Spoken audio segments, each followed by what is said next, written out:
భారత్ ఒకవైపు సముద్రంలో తన ఆధిపత్యాన్ని పెంచుకోవాలని చూస్తోంది. మరోవైపు చైనా హిందూ మహాసముద్రంలో తన నేవీ ఉనికిని క్రమంగా పెంచుకుంటోంది. పాకిస్తాన్ కూడా చైనా సహకారంతో ఏఐపి టెక్నాలజీ ఉన్న జలాంతర్గాములను తన నేవీలోకి తీసుకొస్తోంది. ఈ నేపథ్యంలో భారత్ కూడా ఒక కీలక నిర్ణయం తీసుకుంది. జర్మనీతో భారీ జలాంతర్గామి ఒప్పందం కుదుర్చుకుంది. 6 అత్యాధునిక కన్వెన్షనల్ సబ్మరైన్లు భారత్లోనే నిర్మాణం. జర్మన్ టెక్నాలజీ ఎయిక్ ఇండిపెండెంట్ ప్రొపల్షన్ అంటే ఏఐపి. ఈ ఒప్పందం మొత్తం విలువ దాదాపు 70,000 నుంచి 90,000 కోట్ల రూపాయలు. అయితే ఇక్కడే అసలు ప్రశ్న, ఇన్ని దేశాలు ఉన్నప్పుడు భారత్ జర్మనీనే ఎందుకు ఎంచుకుంది? ఈ డీల్ వల్ల భారత్కి కేవలం 6 సబ్మరైన్లు మాత్రమే వస్తాయా, లేక భారత్ భవిష్యత్ సబ్మరైన్ ఇండస్ట్రీకి ఇదే ఒక టెక్నాలజీ జంప్ అవుతుందా? జర్మనీలో భారత్ సబ్మరైన్ అసలు డీల్ ఏంటి? భారత్ చేపట్టిన ప్రాజెక్ట్ 75లో భాగంగా 6 అడ్వాన్స్డ్ కన్వెన్షనల్ సబ్మరైన్స్ నిర్మించాలి అనేది లక్ష్యం. ఇవి న్యూక్లియర్ సబ్మరైన్స్ కావు, ఇవి డీజిల్ ఎలక్ట్రిక్ సబ్మరైన్స్. కానీ వీటిలో అత్యంత కీలకమైన టెక్నాలజీ, ఆ టెక్నాలజీనే ఏఐపి, ఎయిర్ ఇండిపెండెంట్ ప్రొపల్షన్. సాధారణ డీజిల్ ఎలక్ట్రిక్ సబ్మరైన్కి ఒక సమస్య ఉంటుంది. బ్యాటరీలు రీఛార్జ్ చేయడానికి లేదంటే డీజిల్ ఇంజిన్లని నడపడానికి సముద్ర ఉపరితలానికి దగ్గరగా రావాల్సి ఉంటుంది. అంటే శత్రువుకు కనిపించే అవకాశం పెరుగుతుంది.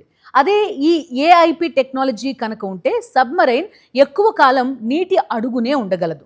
మరి ఈ సబ్మరైన్ల కోసం జర్మనీతోనే ఎందుకు ఒప్పందం? ఇక్కడే అసలు కథ మొదలవుతుంది. జర్మనీకి సబ్మరైన్ టెక్నాలజీలో దశాబ్దాల అనుభవం ఉంది. జర్మన్ సంస్థ టీకేఎంఎస్ ఇప్పటికే అడ్వాన్స్డ్ కన్వెన్షనల్ సబ్మరైన్స్ తయారీలో ప్రపంచంలోనే ప్రముఖ సంస్థల్లో ఒకటి. ముఖ్యంగా టైప్ 209, టైప్ 214 వంటి సబ్మరైన్ ప్లాట్ఫామ్స్లో జర్మనీకి విస్తృతమైన అనుభవం ఉంది. ఇది భారత్కి పూర్తిగా కొత్త సంబంధం కూడా కాదు. భారత్ నేవీలో ఉన్న Shishumar class submarines German type 209 design ఆధారంగా రూపొందించారు. అంటే ఇప్పటికే భారత్కి జర్మన్ సబ్మరైన్ టెక్నాలజీతో ఆపరేషనల్ అనుభవం కూడా ఉంది. అంతేకాదు, ఆ పాత సబ్మరైన్స్లో కొన్ని భారత్లోని ఎండిఎల్లో జర్మన్ సహకారంతో నిర్మించారు. అందుకే ఈసారి కూడా German design plus Indian shipyard model భారత్కి కంపారిటివ్లీ లాజికల్ ఆప్షన్గా మారింది. కానీ జర్మనీతో ఒప్పందం కేవలం సబ్మరైన్ల కోసమేనా? కాదు. ఇక్కడే ఈ ఒప్పందం ప్రత్యేకత. భారత్ లక్ష్యం సబ్మరైన్ కొనడం కాదు, సబ్మరైన్ తయారు చేయగల సామర్థ్యాన్ని పెంచుకోవడం. ఈ 6 సబ్మరైన్స్ ని భారత్లోని మడ్గావ్ డాక్ షిప్ బిల్డర్స్ ఎండిఎల్తో కలిసి నిర్మించే ప్రణాళిక. అంటే డిజైన్ ఇంజనీరింగ్లో జర్మనీకి చాలా అనుభవం ఉంది. నిర్మాణంలో భారత్ ఇంజనీర్లకి శిక్షణ, స్థానికంగా తయారు చేయడం, టెక్నాలజీ ట్రాన్స్ఫర్ ఇవన్నీ కలిపిన పార్ట్నర్షిప్ టీకేఎంఎస్ ఎండిఎల్ ఇప్పటికే ప్రాజెక్ట్ 75 కోసం చర్చలు ప్రారంభించినట్టుగా కూడా అధికారికంగా ప్రకటించారు. అయితే జర్మనీతో డీల్ భారత్కి ఎటువంటి అడ్వాంటేజ్ ఇస్తుంది? Technology transfer. ఇదే ఈ డీల్లో అత్యంత విలువైన అంశం. ఒక సబ్మరైన్ కొనుగోలు చేస్తే ఒక ప్లాట్ఫామ్ వస్తుంది, కానీ టెక్నాలజీ ట్రాన్స్ఫర్ జరిగితే ఒక ఇండస్ట్రియల్ క్యాపబిలిటీ వస్తుంది. సబ్మరైన్ కన్స్ట్రక్షన్లో design understanding, system integration, propulsion combat systems, maintenance, upgradation ఇలాంటి రంగాల్లో భారత నైపుణ్యం పెరిగే అవకాశం ఉంటుంది. అయితే ఇక్కడ ఒక హెచ్చరిక ఉంది. టెక్నాలజీ ట్రాన్స్ఫర్ ఎంతవరకు జరుగుతుంది? ఏ టెక్నాలజీస్ భారత్కు వస్తాయి, ఏ సెన్సిటివ్ టెక్నాలజీస్ జర్మనీ తన దగ్గరే ఉంచుకుంటుంది? ఇవి ఫైనల్ అగ్రిమెంట్లో కీలకమని చెప్పుకోవచ్చు. సో వారిచ్చిన ఇన్ఫర్మేషన్లో కూడా ఈ అంశాన్ని ఎక్స్పర్ట్స్ చాలా కీలకంగా ప్రస్తావించారు. అంటే డీల్ విలువని కేవలం 70,000 కోట్లు లేదా 90,000 కోట్లతో కొలవలేం. ఎంత టెక్నాలజీ భారత్కు మిగులుతుంది అనేది అసలు ప్రశ్న. మేక్ ఇన్ ఇండియాకి బిగ్ బూస్ట్ ఇది. 6 సబ్మరైన్స్ భారత్లోనే నిర్మిస్తే వాటి నిర్మాణంతో పాటు ఒక పెద్ద ఇండస్ట్రియల్ ఇకో సిస్టమ్ ఏర్పడే అవకాశం ఉంటుంది. ఒక సబ్మరైన్ కోసం తయారయ్యే టెక్నాలజీ భవిష్యత్తులో ఇతర రక్షణ రంగ అవసరాల్లో కూడా ఉపయోగపడే అవకాశం ఉంటుంది. హైదరాబాద్కి కూడా ఈ ప్రాజెక్ట్తో డైరెక్ట్ కనెక్షన్ ఉంది. ఇది చాలా ఇంట్రెస్టింగ్ పాయింట్. టీకేఎంఎస్ ఇప్పటికే హైదరాబాద్కి చెందిన విఈఎం టెక్నాలజీస్తో వ్యూహాత్మక సహకారాన్ని ప్రారంభించింది. 2025లో సబ్మరైన్ వెపన్ టెక్నాలజీస్ పై ఎంఓయూ కూడా కుదిరింది. 2026 మార్చిలో ఈ భాగస్వామ్యం మరింత ముందుకెళ్లి heavyweight torpedo technology transfer, అలాగే భారత్లో మేక్ ఇన్ ఇండియా టోర్పిడో డెవలప్మెంట్కి టీమింగ్ అగ్రిమెంట్ కూడా కుదిరింది. అంతేకాదు భవిష్యత్తులో జాయింట్ వెంచర్ ఏర్పాటు చేసి భారత్ మార్కెట్తో పాటు ఎక్స్పోర్ట్ ఆపర్చునిటీస్ కూడా లక్ష్యంగా పెట్టుకున్నట్టు టీకేఎంఎస్ ప్రకటించింది. అంటే జర్మన్ భారత్ సబ్మరైన్ డీల్ ప్రభావం ముంబై షిప్ యార్డ్కి మాత్రమే పరిమితం కాకుండా హైదరాబాద్ డిఫెన్స్ ఇండస్ట్రీ వరకు కూడా విస్తరించే ఛాన్స్ ఉంటుంది. టార్పిడో టెక్నాలజీ కూడా భారత్కు వచ్చే ఛాన్స్ ఉంటుంది. సబ్మరైన్ అంటే కేవలం సబ్మరైన్ ప్లాట్ఫామ్ ఒక్కటే కాదు, దాని వెపన్స్ కూడా చాలా కీలకం. Submarine plus weapons plus integration plus testing, ఇవన్నీ ఒకే ఇకోసిస్టంలో అభివృద్ధి చేసే అవకాశం పెరుగుతుంది. ఇది భారత నేవీకి లాంగ్ టర్మ్ అడ్వాంటేజ్. ఎందుకంటే భవిష్యత్తులో విదేశాల నుంచి ప్రతి వెపన్ సిస్టమ్ కోసం ఎదురు చూడాల్సిన అవసరం కొంతవరకు తగ్గొచ్చు. యాంటీ సబ్మరైన్ వార్ఫేర్ ఇంకో కీలకమైన విషయం. టీకేఎంఎస్ భారత్ సంస్థ సిఎఫ్ఎఫ్ ఫ్లీట్ కంట్రోల్తో కూడా సహకారం పెంచుతోంది. లక్ష్యం ఏంటి? Anti submarine warfare ASW systems అభివృద్ధి, ఉత్పత్తి. అంటే భారత్ కేవలం తన సబ్మరైన్స్ని బలపరచడమే కాదు, శత్రు సబ్మరైన్స్ని గుర్తించే, ట్రాక్ చేసే, ఎదుర్కొనే సామర్థ్యాన్ని కూడా పెంచుకునే దిశలో వెళ్తోంది. ఇది ఇండియన్ ఓషన్లో పెరుగుతున్న సబ్మరైన్ యాక్టివిటీని దృష్టిలో పెట్టుకుని చాలా కీలకం. ఇక చైనా పాకిస్తాన్పై స్ట్రాటజిక్ ప్రెషర్ ఇప్పుడు ఈ డీల్ వెనుక ఉన్న జియో పొలిటికల్ యాంగిల్. చైనా ప్రపంచంలోనే అతిపెద్ద నౌకాదళాల్లో ఒకటి. ఇండియన్ ఓషన్లో కూడా చైనా నేవల్ ప్రెజెన్స్ పెరుగుతోంది. ఇక పాకిస్తాన్, చైనా సహకారంతో ఏఐపి టెక్నాలజీ ఉన్న సబ్మరైన్స్ని పాక్ తన నేవీలోకి తీసుకొస్తోంది. అంటే భారత్ ఎదుర్కొంటున్న సముద్ర గర్భంలో సవాళ్లు రెండు వైపుల నుంచి కూడా కనిపిస్తున్నాయి, చైనా ప్లస్ పాకిస్తాన్. అందుకే భారత్ నేవీకి స్టెల్త్ సబ్మరైన్స్ అవసరం పెరుగుతోంది. సబ్మరైన్ అడ్వాంటేజ్ అంటే శత్రువుకి కనిపించకుండా ప్యాట్రోలింగ్ చేయడం, షిప్పింగ్ రూట్స్ని మానిటర్ చేయడం, ఎనిమీ నేవల్ మూవ్మెంట్స్ని ట్రాక్ చేయడం, అవసరమైతే సీ డెనియల్ క్యాపబిలిటీని వినియోగించుకోవడం.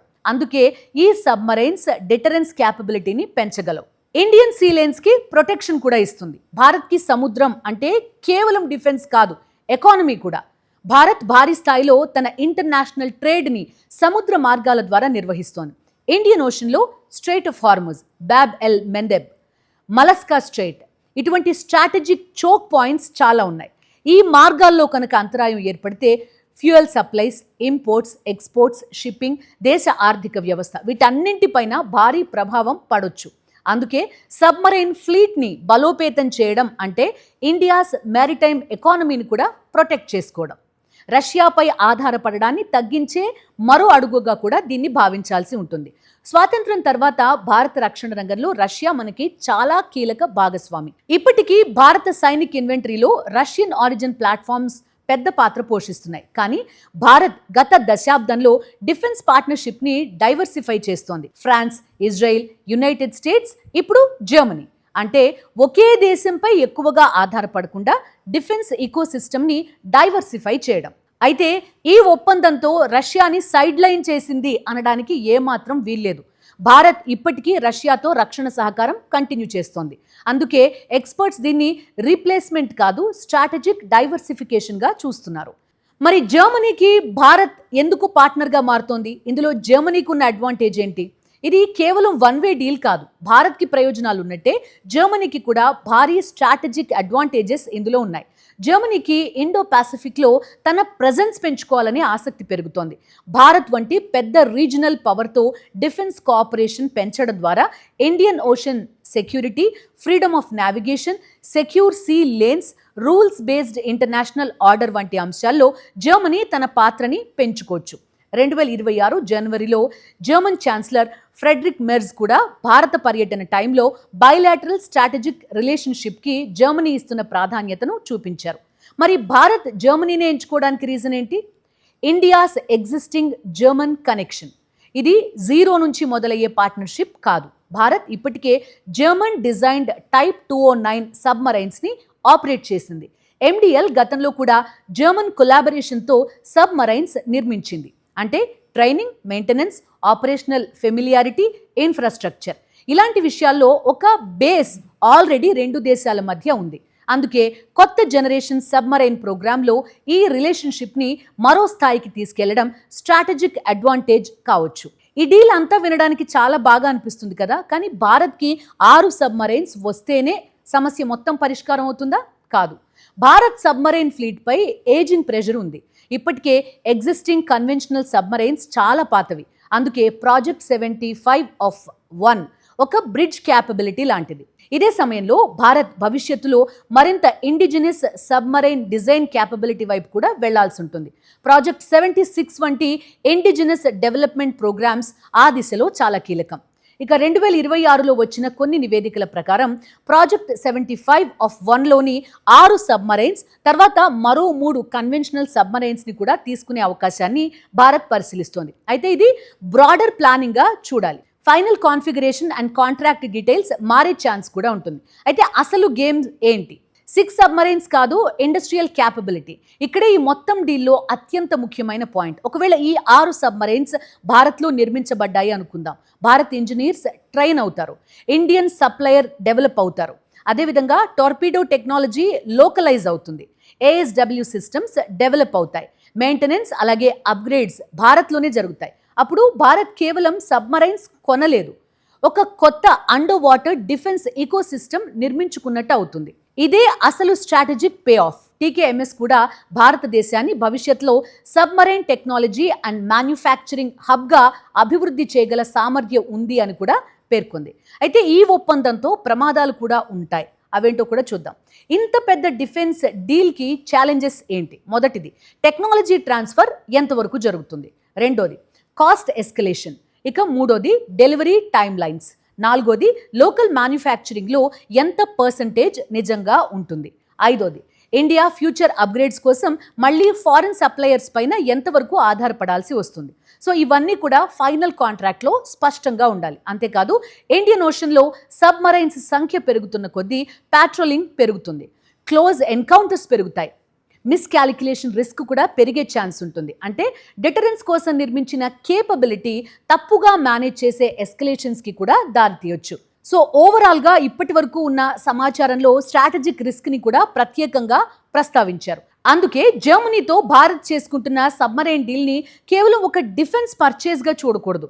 ఇది 3 స్థాయిల్లో జరిగే ఒక వ్యూహాత్మక ప్రయత్నం. మొదటిది, నేవీకి కొత్త స్టెల్త్ కేపబిలిటీ. రెండోది, చైనా పాకిస్తాన్ని ఢీకొనడానికి అండర్ వాటర్ డిటరెన్స్. మూడోది, భారతదేశంలోని సబ్మరైన్ టెక్నాలజీ ఎకోసిస్టమ్ నిర్మాణం. అందుకే ఈ ఒప్పందం విలువ 6 సబ్మరైన్స్తో కుదరదు. వాటి వెనుక భారత్కి మిగిలే టెక్నాలజీ ఉంటుంది, ఇండియన్ ఇండస్ట్రీ ఉంటుంది, స్కిల్డ్ మ్యాన్ పవర్ ఉంటుంది, ఫ్యూచర్ సబ్మరైన్ డిజైన్ కేపబిలిటీ కూడా ఉంటుంది. ముఖ్యంగా భారత్ భవిష్యత్తులో మరోసారి సబ్మరైన్ కొనడానికి విదేశాల వైపు చూడాలా, లేక తనే సొంతంగా డిజైన్ చేసుకుని బిల్డ్ చేసి అప్గ్రేడ్ చేసి చివరికి ఎక్స్పోర్ట్ చేసే దిశగా మారాలా అనే ప్రశ్నకి ప్రాజెక్ట్ 75-1 ఒక కీలకమైన ఫస్ట్ స్టెప్గా మారుతుంది. అందుకే ఇది కేవలం జర్మనీతో సబ్మరైన్ డీల్ కాదు, ఇండియాస్ అండర్ వాటర్ పవర్ ట్రాన్స్ఫర్మేషన్కి ఒక కీలక ముందడుగు అని మాత్రం చెప్పక తప్పదు.